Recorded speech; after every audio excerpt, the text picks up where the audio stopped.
always on the move.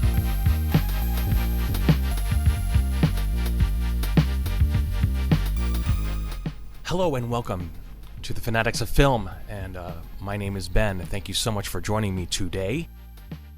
Can't stop but poking fun at old people, collecting tiny spoons like a grandmother, making fun of old people, that moment there.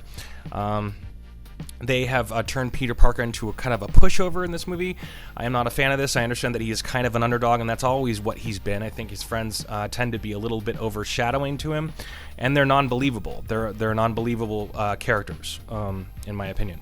So when they're doing this presentation, and then there's the so I guess Spider-Man is just basically timid and shy, no wit at all. I guess this is his hero's journey because he has to lose confidence so he can gain it back, and I get that. I understand that. It's just kind of weird, just once again like kind of getting used to this version of Spider-Man. Happy talks about his blip beard. That's what he calls it, his blip beard. I guess that was okay. Again, not a huge fan of the humor. I guess it's okay. I don't know. I am not a fan of Happy moving in on Aunt May. This was kind of a really odd thing, just kind of moving too fast, too much, too soon, I guess. Gives Happy it does, however, give Happy a bigger part in the story, and I do love Jon Favreau. I've been a fan of Jon Favreau for a long time, and I guess this gives Happy a bigger part of the story, and you know that I really believe that Favreau deserves a bigger part of the story, so there's that. I don't know, it just seemed a little forced, that's all. I absolutely hated this scene when Peter and Happy are avoiding Nick Fury like the plague. That was just kind of pretty ridiculous. When Peter acts like a high school kid who doesn't want to face obligations. When I was in high school, I enjoyed tackling obstacles. I enjoyed those things. Happy just jumps on the wagon and becomes immature as well with him on that. So it was just kind of odd. I wasn't a huge fan. They both exclaim, "I don't want to talk to him." They're both just basically jumping on the wagon of, "Oh, Dr. Fury, responsibility." Whoa. So I absolutely hate it. And so, once again, devaluing a character who represents responsibility and age. This only promotes disrespect for elderly characters. Forgive me if you disagree. I don't know. I would love to discuss this with someone younger because I'm sure that we would. Maybe, I've talked with the younger people about it, and they do tend to agree with me, but I'd love to talk with someone who disagrees. I'd love to discuss it, so let's see someone else's opinion on it, I don't know. I was taught to respect elders, and it just, it's fine. I don't care. I'm just like, who cares? Okay, so I actually have found, in my opinion, to fall in line with younger people as well in general sometimes. As I said before, this is a very different Spider-Man, definitely one that we are not used to. He isn't the one from the comics either. He is a different version of him. I realize that that they have to make him grow, so they are starting him from a more timid, less driven Peter. In the previous films, you had a death of Ben that has created his demeanor.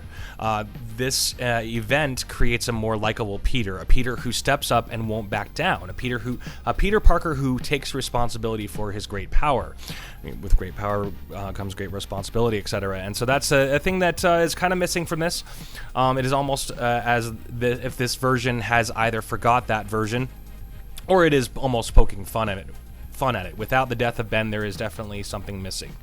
The Spidey sense is destroyed when he gets a banana thrown at him by Aunt May, and he now doesn't have, or at least it's not as consistent, which I get. I get that. I guess that can be inconsistency there, but it seemed to me in the previous films and the books and the comics that I've only read a few Spider-Man comics. I haven't read a bunch, but I have been watching the old series since the 80s and Spider-Man and His Amazing Friends and all those forever. So, anyway, it just seems like the Spidey sense was something that was definitely more involuntary, something that was definitely more, that was just more a part of him and that just happened rather than something that he has to work on. So I get it if they're trying to they're trying to basically take him completely apart in this movie.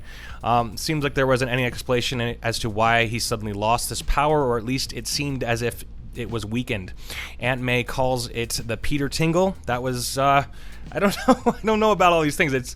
It's fine. It's just it becomes, so the Spidey sense, one of his powers, becomes a reason, or at least an object of comedy.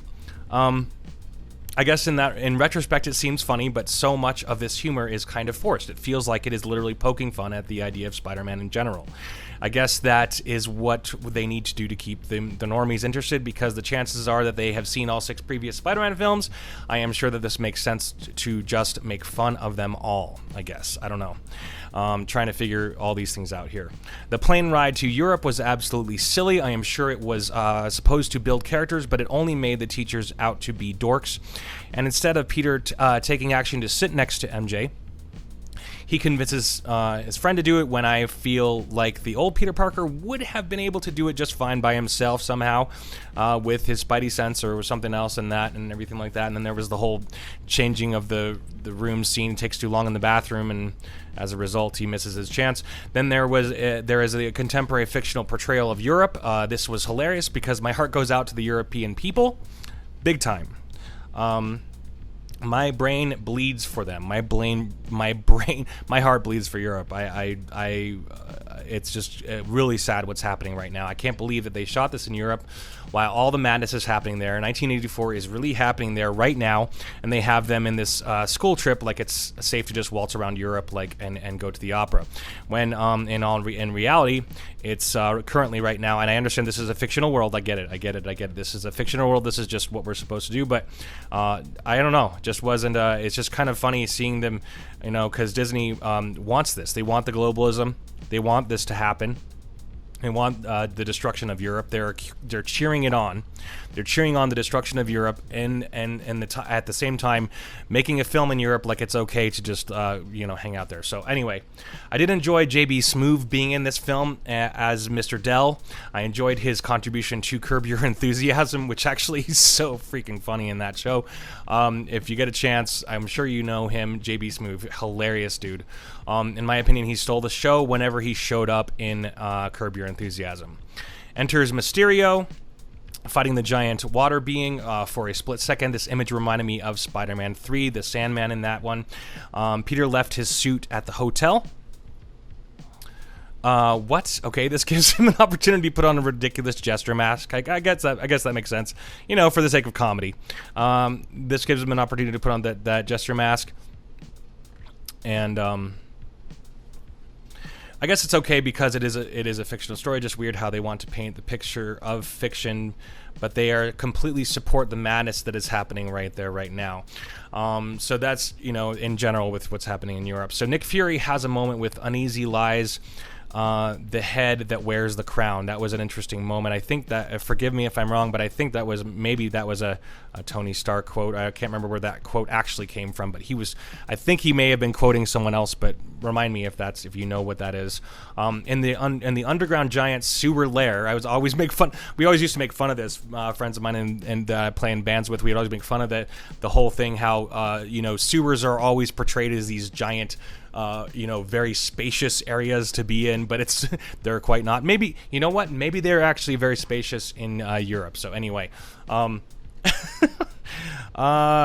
the underground giant sewer lair, we are introduced to Maria Hill, Dimitri, and of course Quentin Beck, or Jake Gyllenhaal's Mysterio. So I was excited when I first heard about Jake Gyllenhaal jumping in this film. I am a fan of Jake Gyllenhaal. He always takes films that are really, really great. My favorite film with him recently, as of recent, was Nightcrawler. I think it was, Nightcrawler. That was a great movie. Anyway, when Peter gets excited after learning that this is kind of a stupid situation. When Peter gets excited after learning that there is a multiverse, all of these new characters, including Nick Fury, look at him like he is a dork. That part is really stupid. I was like, and so I literally just said out loud, "What the hell?" This is so stupid. Making fun of someone because they're smart. I get it. That's been something that's been going on for a long time, since the 80s. But it's like, are we supposed to be past that at this point or something? And then, of course, the only redeeming quality of this scene is that Mysterio defends him by saying, by saying don't feel bad to be the smartest person in the room. So we are then told that this whole time Mysterio has been battling the elements or real myths while having a wedding ring, talking about his lost family from his world. Not a fan of Fury's bitch please, you've been to space. I mean, I get it. That's supposed to be funny and everything, and it's it's Samuel L. Jackson, so he definitely delivers it very well. But it's just once again undermining of Peter, again passive Peter who doesn't want to be a part of anything anymore because is it because he blipped? I don't know. Did that affect him? I mean, that would be interesting to kind of tackle that a little bit. Is that the reason why he's so passive? Is it because he was kind of thrown into that? Because of that. So then we have, of course, we're introduced to Edith, even dead I'm the hero, which is the acronym that Tony Stark has created. Peter is granted access to this, and we learn later that his insight into this was that he gets to choose the next leader of the Avengers. I have a feeling that he is going to be looking up to Captain Marvel as he did in Avengers Endgame. Which was just silly, in my opinion. I hated that scene where he's just terrified of her. It's like so stupid. No, thank you. No, thank you. No, thank you. No, thank you. I'm sure that's what's going to happen, though. I'm sure that's what's going to happen. Brad Davis blackmails Peter with the photo. This was kind of a dick move, kind of a the douche move. He's like he is giving it to MJ. The scene is very disjunct because he just ends up on the bus without even trying the suit on. So this part was edited poorly, in my opinion. The drone to Brad, that was weird, just making Peter into this irresponsible fool. They are then rerouted to Prague, the Czech Republic.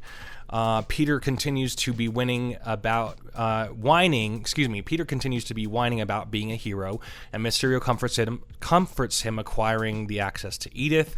And then we learn how Quentin was behind the whole thing, bringing tiny characters who had shown up in previous films to have them behind the hoax. Which was actually that part was actually kind of really interesting, kind of seeing all these people pop up. They were like, oh yeah, that's this guy, and oh yeah, this guy, and that was very interesting. Peter compliments MJ, and she jokes, so therefore I have value about being pretty. I realize exactly what they're doing here. So because this is a joke, we are supposed to digest it. Nope, I'm not going to digest that. This is clearly agenda-driven bull crap. A man cannot compliment a woman anymore. I am done. They are clearly putting a brainwashing agenda that is nothing more than feminist bullcrap, in my personal opinion. I'm sorry, I know that they made it a joke, but in my opinion, they were kind of serious in this. There's a ton of awkward moments in the script in general in this movie. Peter is a pushover now. Somehow he earns the name Night Monkey, which was pretty funny. I think that was his best friend saying that. Fury says to Peter, Stark made you an Avenger. I need that. The world needs that. That was a great moment. I love that moment, actually. MJ just says that it is obvious that he's Spider-Man. Okay, that's fine. I guess that is funny. He couldn't have a man revealing the truth to her because she has to do it on her own. Because, men don't. She's a woman. She doesn't need a man, type of thing. That's fine. The fights with Mysterio were pretty stellar and very surprising.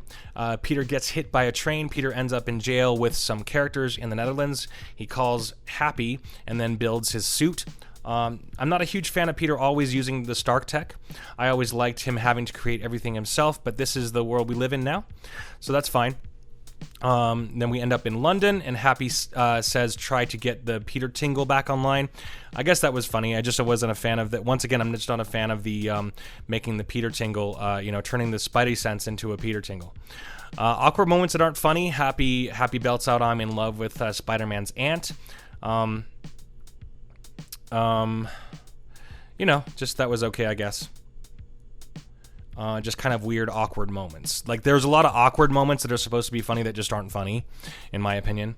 There seems to be a constant agenda to make Fury look bad in this movie. Not a fan of this. I understand that the comedy is popular, but it makes the entire story, all the stakes, and situations not believable. Like how especially Ned Leeds, his best friend Ned Leeds, decides that he has grown up and he was with the girl, and now they matured and they break up at the end of the movie. I guess that was funny, but it makes everything so far from reality that it's hard to care about them. So in general, I mean, it's definitely, this film was way better than I thought it was going to be. Way better than I thought it was going to be. So I'm happy about that. But I thought it was going to be a total like crap show, because apparently, the trailers were horrible. Anyway, let me know what you think. I'd love to talk with people about this. What do you guys think about this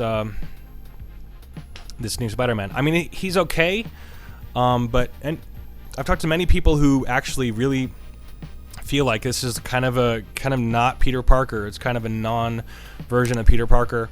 I preferred both of the other two. I thought Tobey Maguire was pretty darn good, and I actually liked Andrew Garfield. That's right, Andrew Garfield. I actually like them both better. I don't know. I know, and everybody has a different opinion about this, and I just love talking to people about it. So please leave a comment below, and thanks for joining me. This has been the Fanatics of Film, and my name is Ben. Thanks so much for joining me, and you have a fantastic day. Happy Independence Day, everyone.